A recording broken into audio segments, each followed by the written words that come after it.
ಈ ಅಪೂರ್ಣ ಕಟ್ಟ ಹೇಳ್ತಿದೆ ಅಪ್ಪ ಮತ್ತು ಮಗನ ರಕ್ತ ಸಿಕ್ತ ಕರಾಳ ಇತಿಹಾಸ. ಸ್ಮಾರಕ ನಿರ್ಮಿಸಲು ಹೊರಟ ಮಗನನ್ನು ಕೊಂದ ಆದಿಲ್ ಶಾ. ಕಂಪ್ಲೀಟ್ ಆಗಿದ್ರೆ ಅದರಲ್ಲ ನೆರಳಲ್ಲಿ ಮುಚ್ಚಿ ಹೋಗ್ತಿತ್ತು ಗೋಳ್ ಗುಮ್ಮಟ. ಇದು 12 ಅಂತಸ್ತಿನ ಕಟ್ಟಡ ಆಗಿದ್ರೆ ಇದು ಜಗತ್ತಿನ 7 ಅದ್ಭುತದಲ್ಲಿ ಇದು ಒಂದು ಕೂಡ ಆಗ್ತಿತ್ತು. ಏನು ಗೊತ್ತಾ, ಈ ಭವ್ಯ ವಾಸ್ತುಶಿಲ್ಪದ ಹಿಂದೆ ಅಡಗಿರೋ ಆದಿಲ್ ಶಾಹಿಗಳ ನಿಗೂಢ ಗುಟ್ಟು. ಬನ್ನಿ ಒಂದು ಅನ್ಟೋಲ್ಡ್ ಸ್ಟೋರಿನ ತಿಳ್ಕೊಳ್ಳೋಕ್ಕೆ ಹೋಗೋಣ. ಗಾಯ್ಸ್, ಎಲ್ಲರಿಗೂ ನಮಸ್ಕಾರ. Welcome to royal ರೈಡಾ. 9 ದಿವಸ ಬೈಕ್ ಮೇಲೆ ಓಡಿಸಿ ಕಳೆದ್ಬಿಟ್ವಿ ನಾವು. ಇವತ್ತು ಕರ್ನಾಟಕ ಬಾರ್ಡ್ರಲ್ಲಿದ್ದೀವಿ. ಎಲ್ಲಪ್ಪ ಅಂದರೆ ಮಹಾರಾಷ್ಟ್ರ ಕರ್ನಾಟಕ, ಆಲ್ಮೋಸ್ಟ್ ಸೋಲಾಪುರದ ಹತ್ರ. ಇಲ್ಲಿಂದ ಅನದರ್ 60 to 65 ಕಿಲೋಮೀಟರ್ಸು ಕರ್ನಾಟಕಕ್ಕೆ ಹೋಗಿ ನಾವು ಸೇರ್ಕೊಂಡ್ಬಿಡ್ತೀವಿ. ಸೊ ಇವತ್ತು ನಮ್ಮ ವಿಸಿಟ್ ಬಂದು ಬಾರಾಕಮಾನ್ಗೆ. ಇಲ್ಲಿಂದ ಒಂದು 2 hours ಡ್ರೈವ್ ಮಾಡಿದ್ರೆ ನಾವು ವಿಜಯಪುರ ಸಿಗುತ್ತೆ. ಸೊ ನಮ್ಮ ಹುಡುಗರೆಲ್ಲ ಮುಂದೆ ಓಡಿಸ್ಕೊಂಡು ಹೋಗ್ತಾ ಇದ್ದಾರೆ, ನಾನು ಹಿಂದೆ ಇದ್ದೀನಿ. ಮಳೆ ಬರೋಗಾಗ್ತಿದೆ, ಮಳೆ ಕೂಡ ಬರ್ತಾ ಇದೆ. ಇಲ್ಲಿ ಗೋಪ್ರೋ ನಾನು ಆಫ್ ಮಾಡ್ತೀನಿ. ನನ್ನ ಪುನಃ ಕ್ಯಾಮ್ರಾ ಆನ್ ಮಾಡೋದು ಇಲ್ಲಪ್ಪ ಅಂದರೆ ಬಾರಾಕಮಾನಲ್ಲಿ, ಅದು ಎಲ್ಲಿ ನಮ್ಮ ಕರ್ನಾಟಕದಲ್ಲಿ. ಎಷ್ಟೊತ್ತಾಗುತ್ತೋ ಏನೋ ರೀಚ್ ಆಗೋದು, ಬಟ್ ಇವತ್ತು ಹೋಗಿ ನಿಮ್ಗೆ ಆ ವಿಡಿಯೋ ತೋರಿಸ್ಲೇಬೇಕು ನಾನು. ಬನ್ನಿ ಹೋಗೋಣ. ಇಲ್ಲಿ ಆಳಿದ ಮೊಘಲರು ತಮ್ಮ ಸಮಾಧಿಯನ್ನು ತಾವೇ ನಿರ್ಮಿಸ್ಕೊಳ್ತಿದ್ರು. ಅದರಲ್ಲಿ ಈ ಬಾರಾಕಮಾನ್ ಕೂಡ ಒಂದು. ಇದು ಆದಿಲ್ ಶಾಹಿಗಳ ಕಾಲದಲ್ಲಿ ಆದ ಒಂದು ವಾಸ್ತುಶಿಲ್ಪ ಈ ಬಾರಾಕಮಾನ್. ಎಲ್ಲರಿಗೂ ನಮಸ್ಕಾರ, welcome back to my channel. ನಾವು ಇದ್ದೀವಿ ಇನ್ ಫ್ರಂಟ್ ಆಫ್ ಬಾರಾಕಮಾನ್. ಇದೆಲ್ಲಿದೆಯಪ್ಪ ಅಂದರೆ ವಿಜಯಪುರದಲ್ಲಿ. ಇದನ್ನು ಬಿಜಾಪುರ ಕೂಡ ಅಂತ ಕರಿತಾ ಇದ್ರು. ಮಗ ಅಲಿ ಆದಿಲ್ ಶಾ ತನ್ನ ಸಮಾಧಿಯನ್ನು ಎಲ್ಲರಿಗಿಂತ ಅದ್ಭುತವಾಗಿ ಕನ್ಸ್ಟ್ರಕ್ಟ್ ಮಾಡ್ಕೋಬೇಕು ಅಂತ ಈ ಬಾರಾಕಮಾನ್ನ ಕಟ್ಟಡನ ಶುರು ಹಚ್ಕೊಂಡ ಕಟ್ಸೋಕ್ಕೆ. ಈ ಕಮಾನು 16ನೇ ಶತಮಾನದಲ್ಲಿ ಕಟ್ಟಿದ್ದು. ನಾವಿವಾಗಿದ್ದೀವಿ 21ನೇ ಶತಮಾನ. ಮಗ ಅಲಿ ಆದಿಲ್ ಶಾ ತನ್ನ ಸಮಾಧಿನ ಇಷ್ಟು ಚೆನ್ನಾಗಿ ಕಟ್ಸ್ಕೊಂಡ್ಬಿಡ್ತಿದ್ನಲ್ಲ ಅಂತ ಅರ್ಥಕೊಂಡ ಆದಿಲ್ ಶಾ ಹೊಟ್ಟೆ ಹೊರ್ಕೊಂಬಿಟ್ಟ. ನನ್ನ ಮಗ ಇಷ್ಟು ಚೆನ್ನಾಗಿ ಒಂದು ಸಮಾಧಿಯನ್ನು ಕಟ್ಸ್ಬಿಟ್ರೆ ನನ್ನ ಸಮಾಧಿ ಎಲ್ಲಿ ಅದನ್ನು ಪಾಪ್ಯುಲಾರಿಟಿನ ಕಳ್ಕೊಂಡ್ಬಿಡುತ್ತೆ ಅಂತ ತನ್ನ ಮಗನ ತಾನೇ ಸಾಯಿಸ್ಬಿಟ್ಟ. ಆದಿಲ್ ಶಾ ಅವನ ಮಗ ಅಲಿ ಆದಿಲ್ ಶಾಹಿನ ಸಾಯಿಸ್ಬಿಟ್ಟ. ಆ ಅಪೂರ್ಣವಾದ ಸಮಾಧಿಯ ಮುಂದೆ ನಾವಿವತ್ತಿದ್ದೀವಿ. ಇದೇ ಬಾರಾಕಮಾನ್. ಇದನ್ನ ಅಲಿ ರೋಜಾ ಅಂತ ಕೂಡ ಕರೀತಾರೆ. 1656ರಿಂದ 686ರವರೆಗೆ ಅಲಿ ಆದಿಲ್ ಶಾ ಬಿಜಾಪುರನ ಆಳ್ದ. ಅವನ ಆಡಳಿತದಲ್ಲಿ ಒಂದು ವಿಶ್ವ ಪ್ರಸಿದ್ಧ ಸಮಾಧಿಯನ್ನು ನಿರ್ಮಿಸಬೇಕು ಅಂತ ಅಂದ್ಕೊಂಡ. ಯಾಕಂದರೆ ಈ ಮೊಘಲರು, ಈ ಶಾಹಿಗಳು ಇಲ್ಲಿ ತಮ್ಮ ಸಮಾಧಿನ ಅವರವರೇ ಕಟ್ಸ್ಕೊತಾ ಇದ್ರು. ಹೇಗಂದರೆ ಗೋಲ್ ಗುಂಬಸ್ ಅದೊಂದು ಸಮಾಧಿ, ಇಬ್ರಾಹಿಂ ರೋಜಾ ಅದೊಂದು ಸಮಾಧಿ.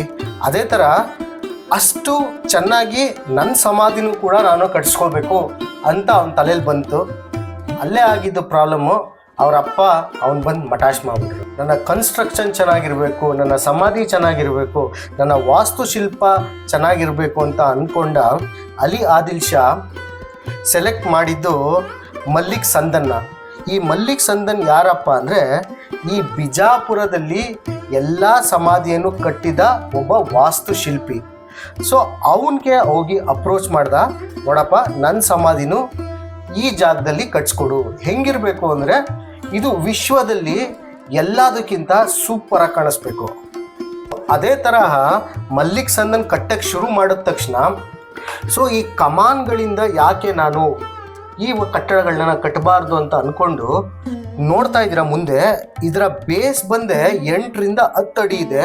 ಇದ್ರ ಮೇಲೆ ಪಿಲ್ಲರ್ಗಳನ್ನ ಕಟ್ಟಕ್ಕೆ ಶುರು ಮಾಡಿದ್ದಾರೆ. ಅದೇ ತರಹ ಈ ಬೇಸ್ಮೆಂಟ್ ಒಳಗಡೆ ಕೂಡ ಅಲಿ ಆದಿಲ್ ಶಾನ ಒರಿಜಿನಲ್ ಸಮಾಧಿ ಇದೆ. ಮೇಲ್ಗಡೆ ಅದರ ಗೋಪುರವನ್ನು ಕಟ್ಟಿದ್ದಾರೆ ಅಷ್ಟೇ. ನೋಡ್ತಾ ಇದ್ದೀರಾ ಈ ಪಿಲ್ಲರ್ಸ್ನ ಅಂದರೆ ಕಮಾನ್ ಆರ್ಚ್ ಅಂತಾರಲ್ಲ, ಇದನ್ನ ಆ ಕಾಲದಲ್ಲಿ ಯಾವುದೇ ಕಬ್ಬಿಣವನ್ನು ಯೂಸ್ ಮಾಡಲಿಲ್ಲ. ಕಲ್ಲು ಮೇಲೆ ಕಲ್ಲು ಇಟ್ಕೊಂಡು ಆರ್ಚ್ನ ಕಟ್ಟಿದ್ದಾರೆ ನೋಡಿ. ಇದಕ್ಕೆ ಯಾವುದೇ ಥರ ಸಪೋರ್ಟ್ ಇಲ್ಲ. ಸೊ ಇಲ್ಲಿನ ಟೂರಿಸ್ಟ್ ಅಥವಾ ನಿಯರ್ ಬೈ ಜನ ಹೇಳ್ತಾರೆ, ಫಸ್ಟು ಇದನ್ನ ಕಲ್ಲಿಂದ ಇದನ್ನ ಟೇಕಾ ತಗೊಂಡ್ರು, ಆಮೇಲೆ ಆರ್ಚ್ ಕಟ್ಟಿದ್ರು ಅಂತ. What ever, amazing construction. ಈ ಥರ ಇವಾಗ ಕಟ್ಟಕ್ಕೆ ಆಗೋದೇ ಇಲ್ಲ ಅನ್ಕೋತೀನಿ. ವಿತೌಟ್ ಸ್ಟೀಲು, ವಿತೌಟ್ ಏನೇ ಸಪೋರ್ಟ್ ಇಲ್ಲದೆ ಆರ್ಚ್ ಕಟ್ಟೋದು ಭಾರಿ ಕಷ್ಟ ಇದೆ. ಅದಲ್ಲದೆ ಕೂಡ ಈ ಆರ್ಚ್ ಮೇಲೆ ಇನ್ನೊಂದು 11 ಫ್ಲೋರ್ನ ಕಟ್ಟಬೇಕು ಅಂತ ಅವ್ನು ಯೋಚನೆ ಮಾಡಿದ್ದ. ಅಂದರೆ 1+10 11 ಅಂದರೆ ಹಿಂದಿಲಿ 12. ಅದಕ್ಕೆ ಇದನ್ನ ಬಾರಾ ಕಮಾನ್ ಕೂಡ ಅಂತ ಕರೀತಾ ಇದ್ರು. ನಾ ಏನಕ್ಕೆ ಹೇಳ್ತಾ ಇದ್ದೀನಿ, ನಿಮ್ಗೆ ಆಶ್ಚರ್ಯ ಆಗ್ತಿರೋದು ಏನಪ್ಪ ಇದು ಒಂದು ಕಟ್ಟಕ್ಕೇನೆ ಇಷ್ಟೊಂದು ಟೈಮ್ ತೊಗೊಂಡ್ರು ಇವರು, ಹೆಂಗೆ ಇವರು 12 ಫ್ಲೋರು ಇಲ್ಲ 11 ಫ್ಲೋರ್ ಕಟ್ತಿದ್ರು ಅಂತ ಅನ್ಕೋತಾ ಇದ್ದೀರಲ್ವಾ.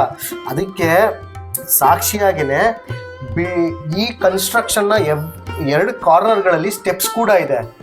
ಅದಕ್ಕೆ ಇತಿಹಾಸ ತಜ್ಞರು ಹೇಳ್ತಾ ಇದ್ದಾರೆ ಇದು ಮೇಲ್ ಫ್ಲೋರ್ ಕೂಡ ಹೋಗ್ಬೋದಿತ್ತು. ಅಲಿ ಆದಿಲ್ ಶಾ ಅವರ ಹೆಂಡತಿಯರು ಮತ್ತು ಅವರ ಮಕ್ಕಳನ್ನ ಇಲ್ಲೇ ಸಮಾಧಿ ಮಾಡಿದ್ದಾರೆ. ಎಷ್ಟು ಜನ ಹೆಂಡತಿಯರು ಎಷ್ಟು ಜನ ಮಕ್ಕಳು ಅಂತ ಗೊತ್ತಿಲ್ಲ. 1672ರಲ್ಲಿ ಒಂದು ಹಂತಕ್ಕೆ ಇದನ್ನ ಕನ್ಸ್ಟ್ರಕ್ಟ್ ಮಾಡಿದ್ರು. ಮಾಡ್ತಾ ಮಾಡ್ತಾ ಅವರಪ್ಪ ಅವನ್ನ ಸಾಯಿಸ್ಬಿಟ್ಟ. ಆಮೇಲೆ ಅವ್ರ ಫ್ಯಾಮಿಲಿಗಳೆಲ್ಲ ಒಬ್ಬೊಬ್ಬರ ಸತ್ತೋದ್ಮೇಲೆ ಇಲ್ಲಿಗೆ ಆಳ್ವಿಕೆ ಮಾಡೋಕ್ಕೆ ಬಂದವರು ನವಾಬರು, ಅವರು ಮೊಘಲರೇ. ಈ ಕನ್ಸ್ಟ್ರಕ್ಷನ್ನ ನೋಡ್ಬಿಟ್ಟು, ಈ ಸ್ಥಳವನ್ನು ನೋಡ್ಬಿಟ್ಟು ಅವರು ಈ ಜಾಗನ ಬಾರಾ ಕಮಾನ್ ಅಂತ ವಾಪಸ್ಸು ಮರುನಾಮಕರಣ ಮಾಡಿದ್ರು. ಸೊ ಅದಕ್ಕೆ ಇಲ್ಲಿಗೆ ಬರೋ ಜನರೆಲ್ಲ ಕನ್ಸ್ಟ್ರಕ್ಟ್ ಆಗಿರೋ ಒಂದು ಫ್ಲೋರ್ಗೆನೆ ಬಾರಾ ಕಮಾನ್ ಅಂತಾರೆ. ನೋಡಿದ್ರಲ್ಲ ಮೊಘಲರ ಆಳ್ವಿಕೆಯಲ್ಲಿ ಏನೇನಾಯಿತು ಅಂತ, ಅದಕ್ಕೆ ಈ ಬಾರಾ ಕಮಾನ್ ಕೂಡ ಒಂದು ಸಾಕ್ಷಿ. ಸೊ ಈ ಸ್ಮಾಲ್ ವಿಡಿಯೋ ನಿಮಗೆ ಇಷ್ಟ ಆಗಿದೆ ಅಂತ ನಾನು ಅಂದ್ಕೊಂಡಿದ್ದೀವಿ. ಆಲ್ಮೋಸ್ಟ್ ಕತ್ಲೆ ಆಗ್ತಾ ಬರ್ತಾ ಇದೆ.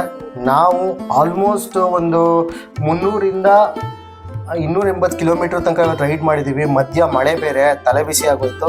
ಸೊ ಇವಾಗ ನಾವು ರೂಮ್ ಕೂಡ ಬುಕ್ ಮಾಡಿಲ್ಲ.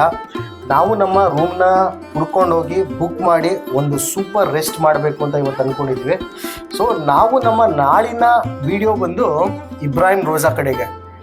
ಸೊ ವಿಜಯಪುರದಲ್ಲಿ ನೋಡೋ ಅಂಥ ಸ್ಥಳಗಳು ತುಂಬ ಇದೆ. ಸೊ ಅದರಲ್ಲಿ ಈ ಸ್ಥಳ ಕೂಡ ಒಂದು ವಿಶ್ವ ಪ್ರಸಿದ್ಧನೇ.